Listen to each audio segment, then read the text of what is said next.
Halo teman-teman semua, selamat datang kembali di pembahasan soal asli UTBK SBMPTN tahun 2019. Dan pada video kali ini kita akan lanjutkan tes potensi skolastik pada bagian pengetahuan kuantitatif. Pembahasan soal kali ini masih bersama dengan saya Indra Prima dari... Oke teman-teman, sebelum kita lanjutkan ke pembahasan soal, saya ingin ulangi lagi komposisi materi tes potensi skolastik di UTBK tahun 2019 dan mudah-mudahan masih sama dengan UTBK 2020 ya. Nah, pada bagian tes potensi skolastik ini komposisinya ada 4 bagian, di mana bagian pertama adalah tes penalaran umum, kemudian bagian kedua ada pemahaman bacaan dan menulis, bagian ketiga pengetahuan dan pemahaman umum, kemudian yang keempat ada pengetahuan kuantitatif. Nah, pada video kali ini kita akan bahas di pengetahuan kuantitatif. Jumlah soal yang disediakan sejumlah 20 soal dengan alokasi waktu yang disediakan ya, karena di sini ada hitung-hitungannya, maka alokasi waktu yang disediakan lebih lama ya dari bagian 2 dan bagian 3, yaitu selama 35 menit. Itu artinya teman-teman punya waktu yang cukup untuk mengerjakan 20 soal ini dibandingkan pada 2 bagian sebelumnya. Tetapi karena ini hitung-hitungan, jadi teman-teman perlu cermat dan perlu cepat dalam mengerjakan soal-soalnya. Oke, sebelum teman-teman melanjutkan menonton video ini, saya sarankan teman-teman bisa download terlebih dahulu soal yang sudah disediakan pada bagian deskripsi. Teman-teman bisa kerjakan dulu, kemudian koreksi hasilnya melalui video pembahasan ini. Dengan begitu, mudah-mudahan teman-teman bisa belajar dengan lebih maksimal. Soal nomor 1.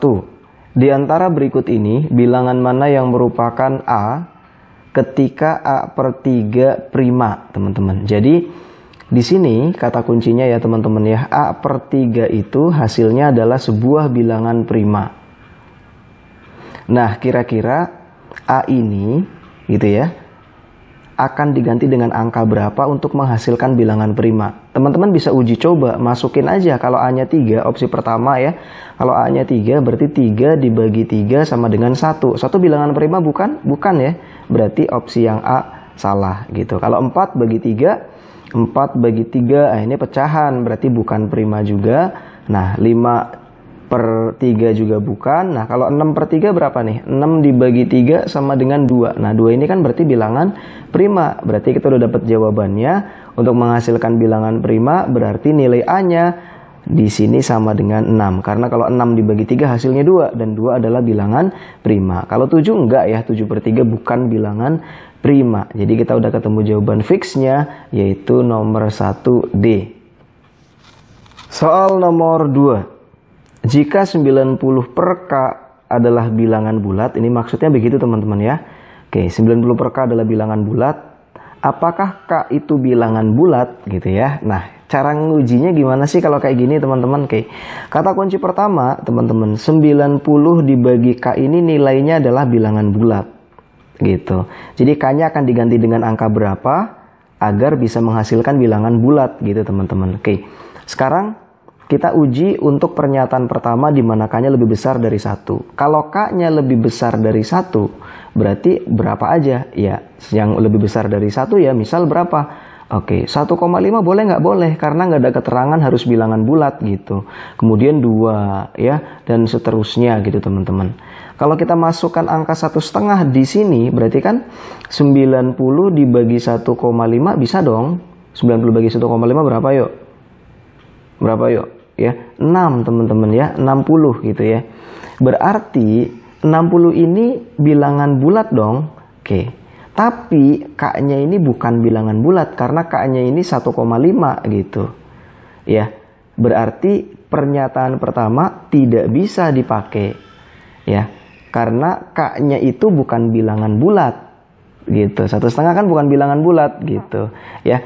Oke, berikutnya sekarang pernyataan kedua. K merupakan kelipatan bilangan prima. Oke. Kalau K-nya kelipatan bilangan prima kita tulis aja misal di sini 2, 3 dan seterusnya gitu ya. Oke, kalau kita ambil sampel misalnya K-nya 2. Dia bilang kelipatannya, kelipatan 2 berarti 4 gitu ya.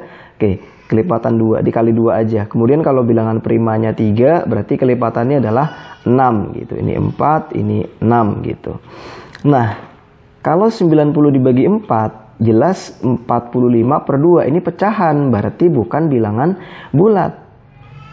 Gitu. Kalau 90 dibagi 6 memang bilangan bulat 15 gitu. Tapi ada salah satu yang tidak memenuhi. Gitu. Ketika dibagi 4 hasilnya justru bukan bilangan bulat. Berarti pernyataan yang kedua juga tidak memenuhi. Kalau gitu berarti yang paling cocok adalah opsi yang E. Pernyataan 1 dan 2 tidak cukup untuk menjawab pertanyaan. Soal nomor 3. Setiap bilangan berikut bisa merupakan nilai dari 2 per 10 min X, kecuali yang mana yang bukan gitu teman-teman.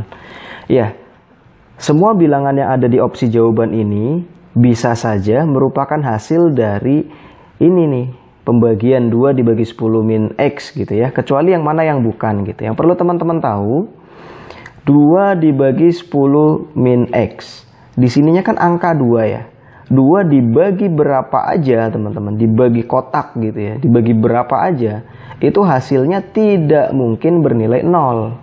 Dibagi apa aja gitu ya, dibagi apa aja gitu, tidak mungkin bernilai 0. Jadi kalau dia bilang kecuali, ya berarti yang nggak mungkin adalah yang nilainya 0 gitu. Berarti itu udah dapat jawabannya yang C gitu. Karena 2 dibagi, kalau 2 bagi 0 berapa sih? Ya tidak terhingga gitu ya. Gitu. 2 dibagi berapa aja ya pasti ada hasilnya, dan hasilnya tidak mungkin 0 gitu. Oke, berarti udah jelas ya, yang tidak mungkin menghasilkan nilai adalah menghasilkan nilai 0 gitu. Karena 2 dibagi bilangan berapapun hasilnya nggak mungkin 0 gitu. Jawabannya adalah yang C. Soal nomor 4. Jika Marvin menyimpan X per 10 dari pendapatan bulanannya untuk tabungan, berapa X? Gitu teman-teman. Oke, pernyataan pertama, Marvin menyimpan 10% dari pendapatannya. Bisa nggak nih gitu ya? Marvin menyimpan 10% dari pendapatannya gitu. Oke, apakah ini related dengan pertanyaannya? Sekarang kita buktikan. 10% itu gitu ya, 10% itu kan artinya 10 per 100. Kalau kita sederhanain berarti ini 1 per 10. Sedangkan di sini ada yang namanya X per 10. Berarti kita tahu bahwa nilai X-nya sama dengan 1. Bisa. Ya, jadi pernyataan pertama, ketika X-nya bernilai 1, maka betul si Marvin menyimpan 10% dari pendapatannya. Gitu, karena pendapatan yang disimpan adalah X per 10. Kalau X-nya 1, ya berarti betul dia menyimpan 10% dari pendapatannya. Cukup jelas ya. Jadi pernyataan pertama bisa untuk menjawab pertanyaan ini teman-teman. Jadi pernyataan 1 bisa gitu. Yang bilang pernyataan 1 nggak cukup berarti kita coret aja. 1 nggak cukup ini dia bilang. 1 tidak cukup berarti ini juga salah gitu ya. Oke. 1 pernyataan saja tidak cukup. Harus dua-duanya. Nah kita cek lagi nanti opsi 2-nya ya. Minimal kita sudah eliminasi jawaban B dan E yang bilang 1-nya tidak cukup gitu. Kita lanjutkan ke bagian pernyataan kedua. Pendapatan Marvin 25 juta per bulan. Nah, di sini ya. Oke. Di kalimat pertanyaannya tidak disebutkan sama sekali berapa besar penghasilan dari si Marvin ini ya. Gitu. Dia hanya persentasenya aja. Jadi nilai rupiahnya tidak disebutkan. Berarti yang kedua ini tidak memenuhi teman-teman ya. Tidak bisa kita pakai gitu. Berarti kita udah ketemu jawabannya. Pernyataan 1 saja cukup untuk jawab pertanyaan, tetapi pernyataan 2 nggak bisa gitu. Berarti ini jawabannya yang A. Oke, kita lanjutkan ke soal nomor 5. Berapakah 0,03 dari Z? Nah, untuk menjawab pertanyaan ini ada 2 pernyataan yang sudah disediakan, di mana pernyataan pertama 0,0008 adalah 0,02 dari Z. Nah, dari pernyataan pertama ini kita bisa tahu nilai Z-nya teman-teman. Kalau dia bilang 0,0008 adalah sama dengan ya 0,02 dari Z, berarti nilai Z-nya kita bisa dapetin. Z sama dengan 0,0008 dibagi 0,02. Berapa yuk?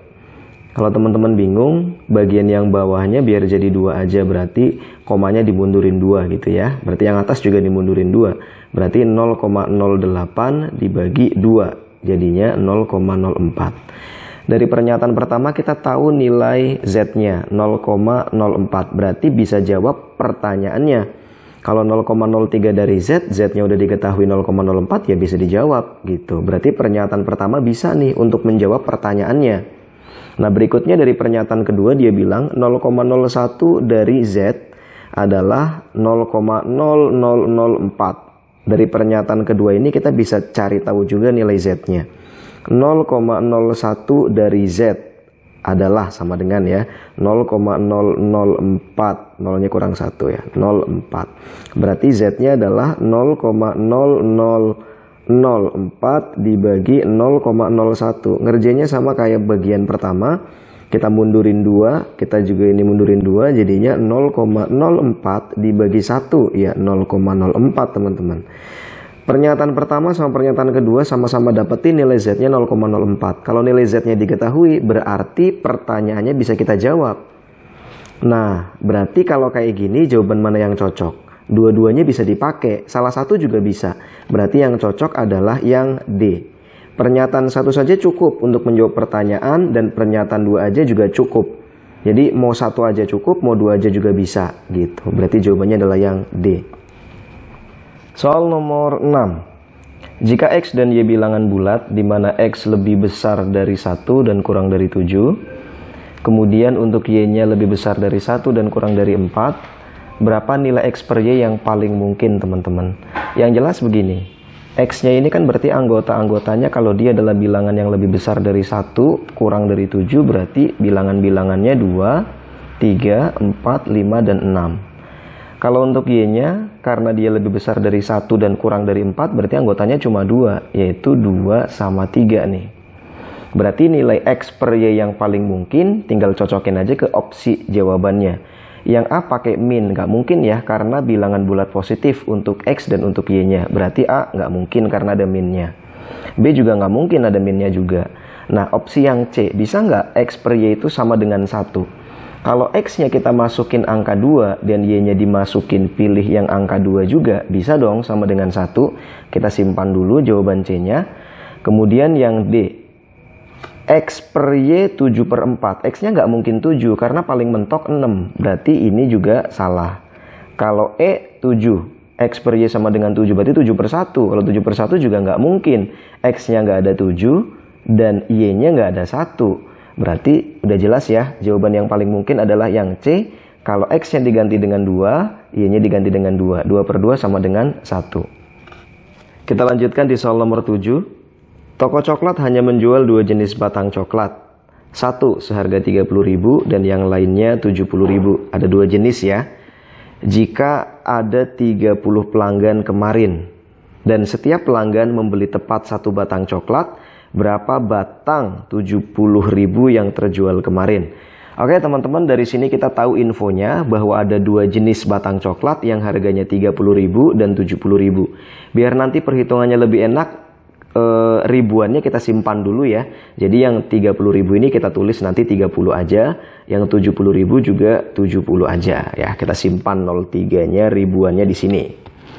Nah teman-teman, pelanggan yang datang ke toko itu sejumlah 30 orang. Nah 30 orang ini berarti ada yang beli 30.000, ada yang beli 70.000 tuh. Nah di sini berarti pelanggan yang beli coklat pertama kita bisa kasih variabel A.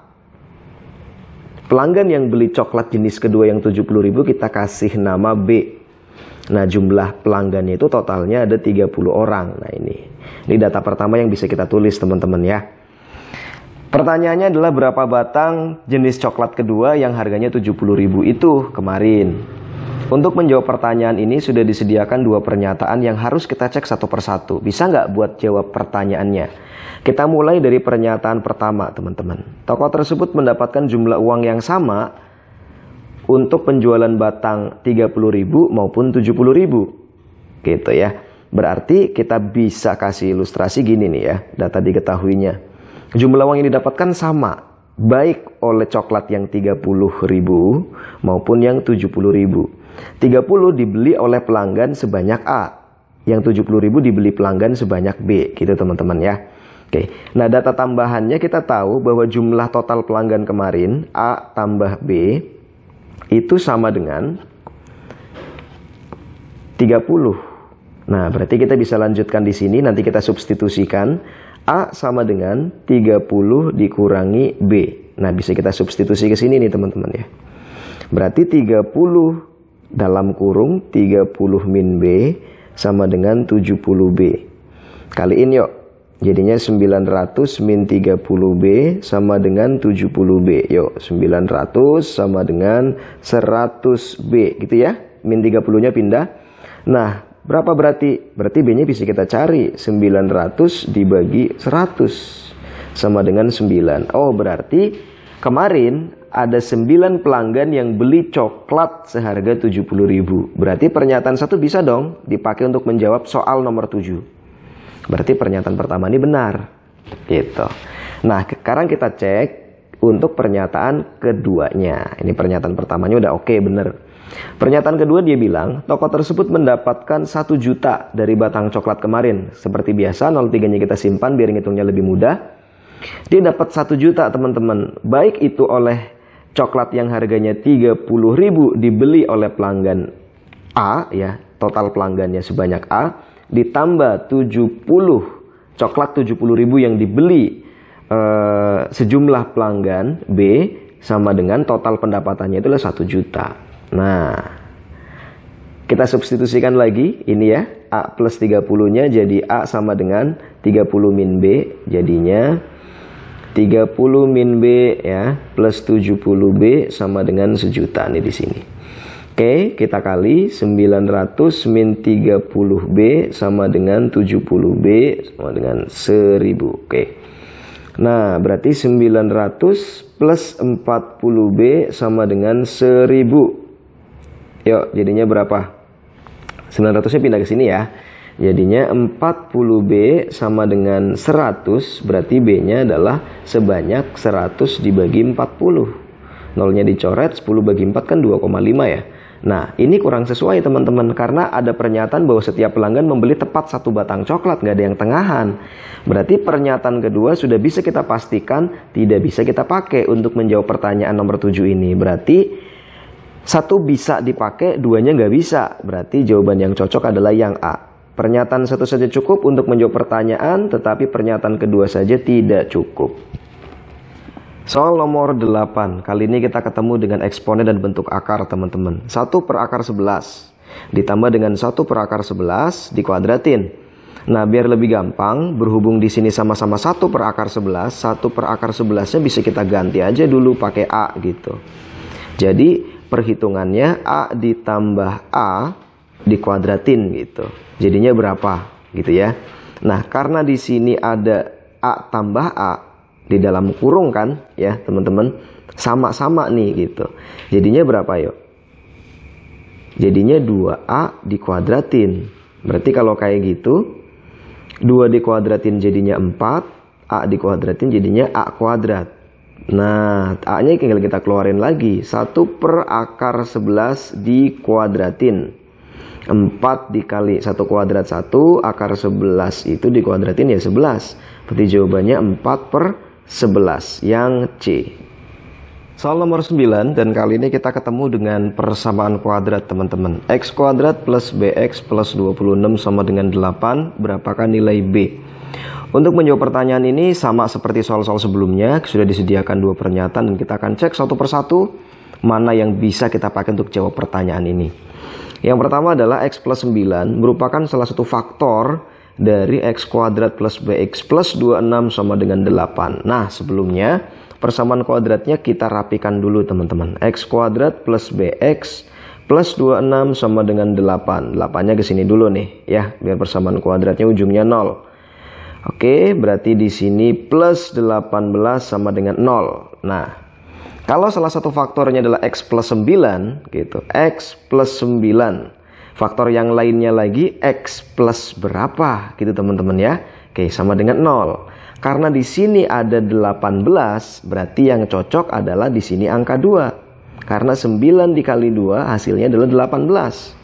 Berarti kita bisa pakai untuk jawab berapa sih B-nya gitu teman-teman. Oke, kita coba terusin ya. X plus 9, X plus 2 jadinya berapa? X kuadrat ditambah 2X. Sekarang kali sini plus 9X. Ini kali sini plus 18 sama dengan 0. Berarti X kuadrat plus 11X plus 18 sama dengan 0. Berarti B-nya udah tahu nih, jawabannya adalah 11 gitu untuk jawab soal nomor 9 ini. Berarti pernyataan pertama bisa ya. Oke, sekarang pernyataan kedua. Pernyataan kedua, min 2 salah satu akar dari X kuadrat plus BX plus 26. Nah, sama seperti tadi teman-teman, dan kalau teman-teman cermat kita bisa langsung dapetin hasilnya nih. Kita uraikan lagi kayak tadi, jadinya plus 18 sama dengan 0. Tadi kan kita udah ketemu ya, dari pernyataan pertama X plus 9, X plus 2 sama dengan 0. Berarti akar-akarnya adalah yang pertama min 9, yang keduanya adalah min 2. Nah, ini kan udah cocok. Dibilang salah satu akarnya adalah min 2, berarti bener gitu. Ini juga bisa dipakai ya. Nah, kalau gitu gimana? Dua-duanya bisa dipakai nih. Salah satu boleh gitu. Yang satu aja bisa, dua sendirian juga bisa. Berarti yang cocok adalah yang D. Satu aja cukup ya, dan dua aja juga cukup gitu. Oke, sekarang kita bahas soal nomor 10. Di sebuah lemari memiliki D laci, di mana setiap lacinya mengandung H wadah map. Dan setiap map mengandung 20 map manila. Berapa map manila yang ada di 3 lemari? Jadi ini pertanyaannya saya ralat teman-teman ya. Saya kurang lengkap nih ketikannya. Ada di 3 lemari. Ada berapa banyak gitu. Nah, sekarang untuk menghitung berapa banyak map manila, kita harus tahu dulu bahwa variabel yang mempengaruhi banyaknya map manila itu adalah apa aja. Pertama, semakin banyak lacinya ya semakin banyak jumlah map manilanya gitu ya. Kalau kita urutin dari yang atas adalah lemari.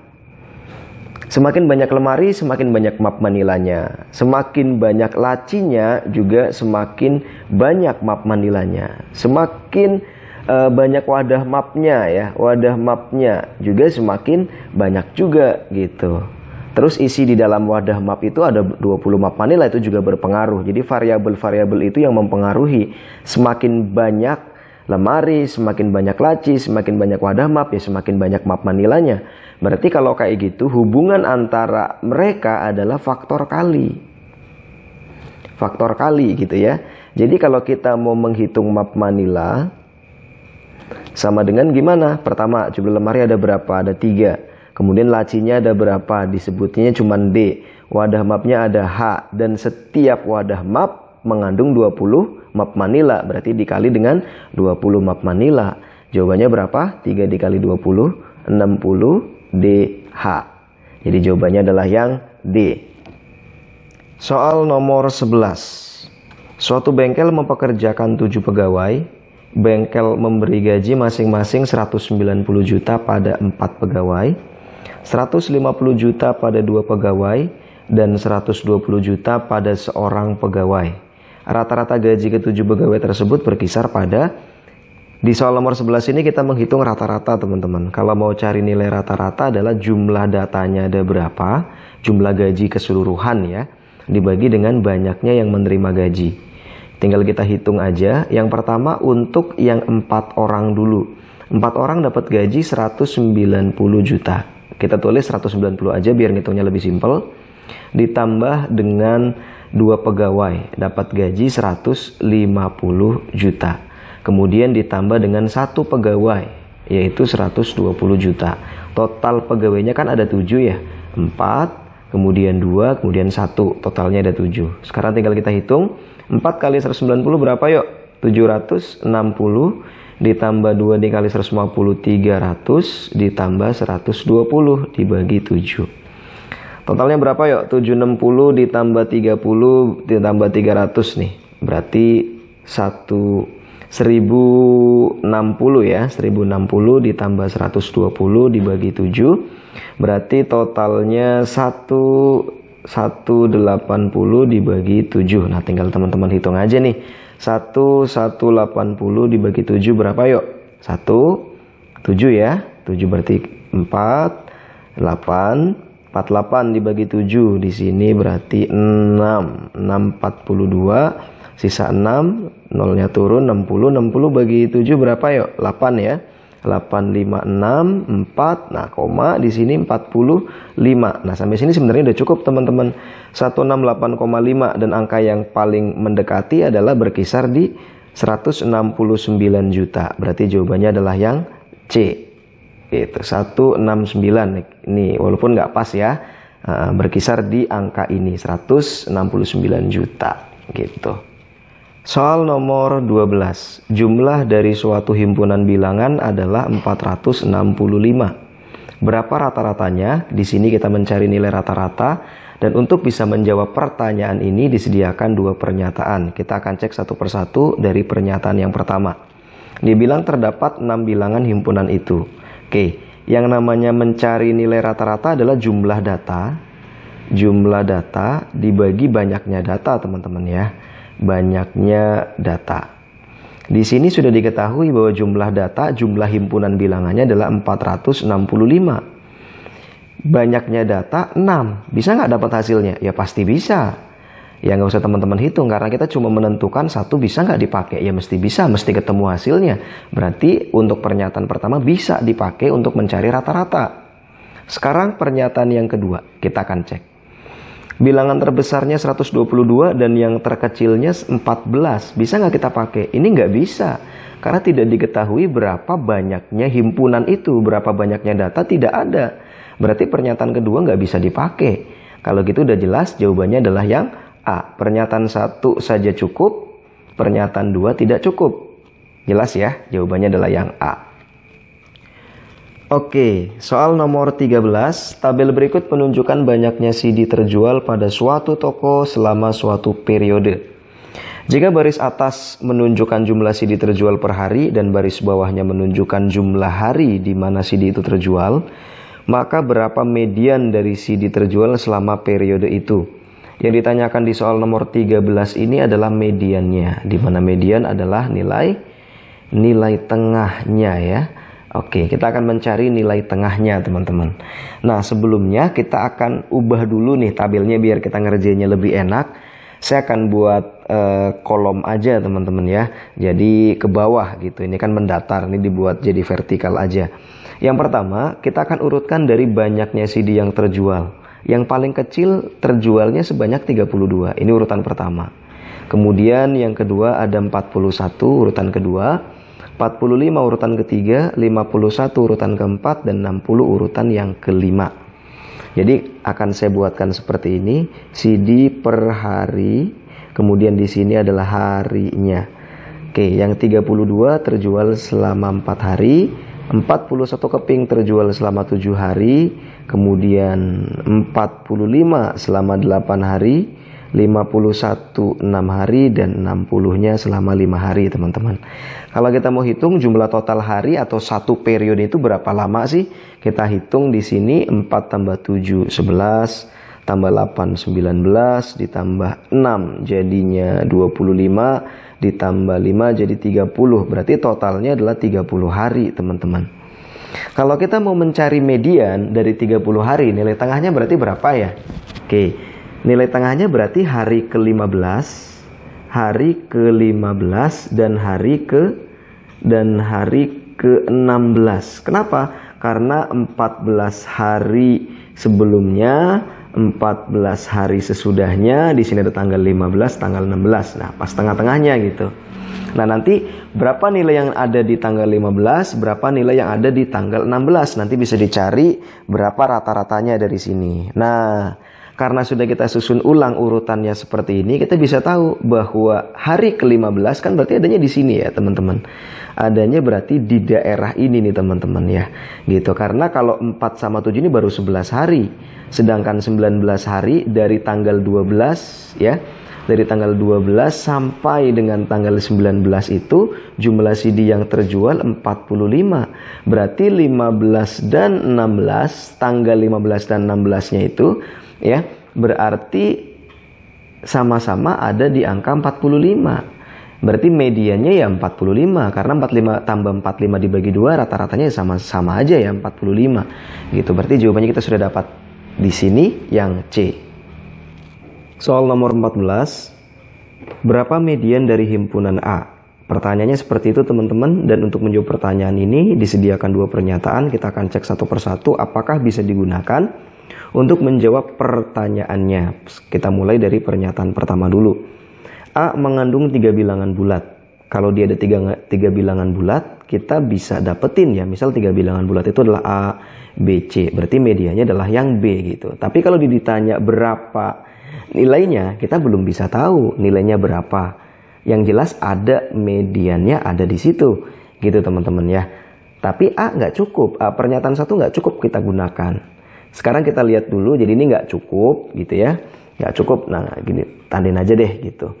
Sekarang yang kedua, rata-rata dan modus dari A sama-sama bernilai 4. Oh, rata-ratanya itu bernilai 4. Modusnya juga nilainya 4, gitu teman-teman. Nah, kira-kira kalau rata-ratanya 4, dan yang paling gede 4, bilangannya apa aja? A, B, dan C-nya itu. Ya 4 semua juga boleh. Modusnya tetap 4. Gitu teman-teman. Berarti kalau sama-sama 4, medianya bisa dicari. Medianya adalah 4. Rata-ratanya 4. Modusnya juga 4. Gitu. Berarti pernyataan 1 dan 2 itu harus dipakai bareng-bareng. Harus dipakai semuanya. Karena kalau yang kedua aja rata-ratanya 4, modusnya 4, tapi jumlah bilangannya nggak tahu ada berapa, ya nggak bisa kita tentuin juga gitu. Jadi dua-duanya harus dipakai agar bisa menjawab pertanyaan nomor 14 ini. Jadi jawaban yang cocok adalah yang C. 2 pernyataan bersama-sama cukup untuk menjawab pertanyaan, tapi 1 aja nggak cukup gitu. Soal nomor 15, perhatikan 2 hal berikut. Yang pertama, bilangan prima berdigit tunggal. Bilangan prima berdigit tunggal itu siapa aja teman-teman? 2, 3, 5, dan 7. Kalau 11 berarti udah nggak tunggal ya. Kemudian pernyataan yang keduanya, faktorisasi prima dari 84. Kita cari dulu 84 ya, kita bagi dengan bilangan prima. Bagi 2, 42. Kita bagi lagi dengan 2, 21. Udah nggak bisa dibagi 2. Bilangan prima berikutnya kan 3. 21 dibagi 3, 7. Habis itu 7 tinggal dibagi 7. Bilangan primanya ya 1. Nah sampai sini berarti udah selesai. Nah ini adalah faktorisasi primanya dari 84. Berarti kita bisa tulis di sini 2, 2, 3, dan 7. Nah jika suatu himpunan bilangan dibangun dengan menggunakan bilangan di atas, berapa modusnya? Oke, kita akan mencari modus. Modus adalah nilai yang paling banyak muncul, teman-teman ya. Yang paling banyak muncul atau paling banyak keluar gitu. Nah, kalau data yang pertama dengan data yang kedua kita gabungkan, jadinya berarti 2-nya muncul 3 kali, 3-nya muncul 2 kali, 5-nya muncul sekali, dan 7-nya muncul 2 kali. Berarti udah jelas modusnya adalah 2, karena 2 muncul paling banyak yaitu 3 kali. Jawabannya adalah yang B. Oke, selanjutnya adalah soal nomor 16. Pada gambar berikut berapakah nilai dari Z? Teman-teman, ini tentang sudut-sudut ya. Oke, yang ditanya adalah berapakah nilai dari Z ini teman-teman. Oke, kalau ini adalah 4 bidang ya, berarti total sudutnya adalah 360 derajat. Nah, kalau ini ditarik garis lurus, berarti segini adalah 180 derajat. Di mana ini adalah penggabungan atau penjumlahan antara sudut 5W dengan sudut 4W gitu. Jadi 5W ditambah 4W sama dengan 180 derajat gitu ya. Nah, 4 tambah 5, 5 tambah 4, 9W sama dengan 180 derajat. W-nya adalah 180 dibagi 9, yaitu 20 derajat. Sementara nilai sudut Z plus 45 yang ini, nilainya sama dengan 5W. Ya, karena sudutnya sehadap di sini. Berarti 5W ya. Z plus 45 sama dengan 5W. Z plus 45 sama dengan 5 dikali W-nya 20 derajat. Ini ya. Oke, berarti Z ditambah 45 sama dengan 100. Berarti Z-nya adalah 100 dikurangi 45, yaitu 55 derajat. Berarti jawabannya adalah yang C. Soal nomor 17. Pada gambar berikut, garis L sejajar dengan M. Berapakah nilai dari X, teman-teman ya? Oke, garis L di sini, garis M di sini mereka sejajar, sudut X-nya ada di sini dan Y-nya ada di sini. Yang ditanya adalah berapakah nilai dari X-nya. Nah, teman-teman, nilai Y di sebelah sini kan sama aja dengan ada di sini ya. Berarti kita dapat info kalau X ditambah Y adalah sudut lurus. Sudut lurus adalah 180 derajat. Nah, untuk mencari berapa besarnya nilai X ini, kalau X plus Y sama dengan 180 derajat saja belum cukup bisa tahu berapa nilai X-nya. Maka di sini disediakan dua pernyataan 1 dan 2. Kita akan cek mana yang bisa membantu untuk mendapatkan nilai X-nya.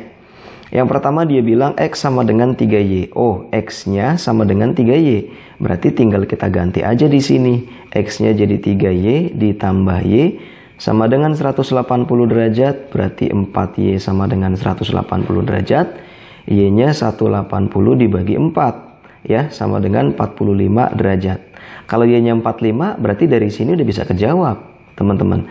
X ditambah 45 sama dengan 180 derajat, berarti X-nya 180 dikurangi 45, yaitu 135 derajat. X-nya ketemu. Berarti pernyataan 1 bisa untuk menjawab pertanyaan. Nah, sekarang kalau untuk opsi 2, Y sama dengan 180 min X. Kalau X-nya dipindah ke sana berarti Y plus X atau X plus Y 180 derajat. Ini nggak bisa dipakai buat nyari berapa nilai X-nya. Karena data yang diketahuinya kan sama. Gitu. Jadi nggak bisa tahu berapa nilai X-nya. Gitu. Soalnya Y-nya di pernyataan kedua kan nggak disebutin.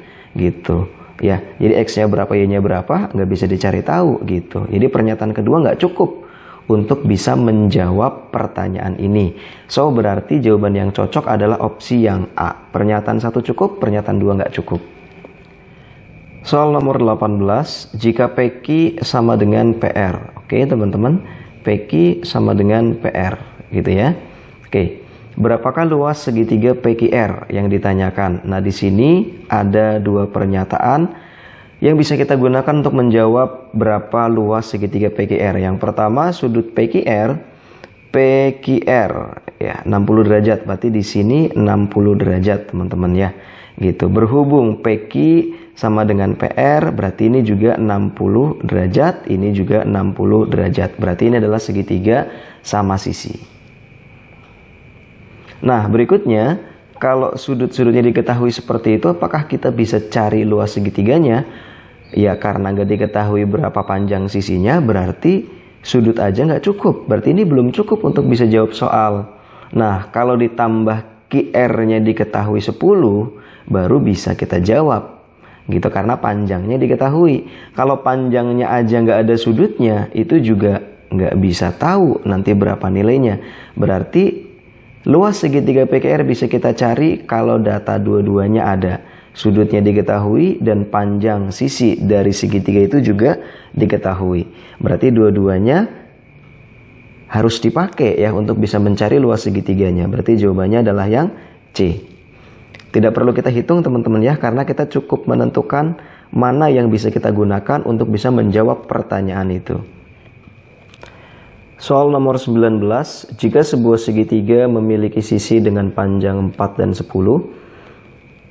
manakah dari berikut ini yang mungkin sebagai panjang sisi ketiganya, teman-teman? Nah, ini adalah aturan dari segitiga. Jelas kalau di sini sisinya 4, kemudian 10, dan ini bukan triple Pythagoras, berarti ini adalah segitiga sembarang, teman-teman ya. Sisi ketiganya misal ini kita kasih nama A, ini B, lalu yang ini misalnya C gitu, teman-teman. Nilai C atau panjang sisi ketiganya itu dia harus lebih besar dari selisih keduanya. Jadi B min A gitu ya, ini harus selisihnya gitu, harus lebih gede dari selisih dua sisi yang sudah diketahui gitu, dan nilainya harus lebih kecil dari jumlah keduanya gitu. Jadi kalau kita hitung, B nya 10 dikurangi 4, kemudian yang penjumlahan 10 ditambah 4. Ini 6 ya teman-teman ya. Kemudian yang ini berarti 14. Berarti nilai C-nya sesuai dengan aturan dari segitiga, nilai C-nya harus lebih gede dari 6 dan lebih kecil dari 14. Di antara 3 pilihan ini yang cocok berarti yang 12. Berarti jawabannya adalah yang B, 2 saja. Oke, soal nomor 20 dan ini adalah soal terakhir di pembahasan soal asli TPS bagian pengetahuan kuantitatif, teman-teman. Dua lukisan persegi panjang R dan S memiliki luas yang sama. Oke, berarti luas R sama dengan luasnya si S. Lukisan R berukuran 2 kaki dikali 6 kaki, berarti 2 dikali 6 gitu ya. Jika lukisan S memiliki tinggi 4 kaki, oke, berarti salah satunya adalah 4. Nah, berapakah lebarnya? Ya udah, berarti ditanya berapa lebarnya, teman-teman ya. Ini 12 sama dengan 4 kali L, berarti L-nya adalah 12 dibagi 4, 3 gitu ya, sama dengan 3. Berarti jawabannya adalah yang B. Sederhana ya, simpel sekali untuk soal nomor 20 kali ini. Oke teman-teman, mudah-mudahan teman-teman terbantu dengan video ini dan sampai ketemu pada pembahasan video-video berikutnya. Kalau teman-teman merasa terbantu dengan video ini, silahkan bisa klik like, share, dan juga subscribe. Selamat menonton video literasi siswa lainnya. Dare to dream, grab the future.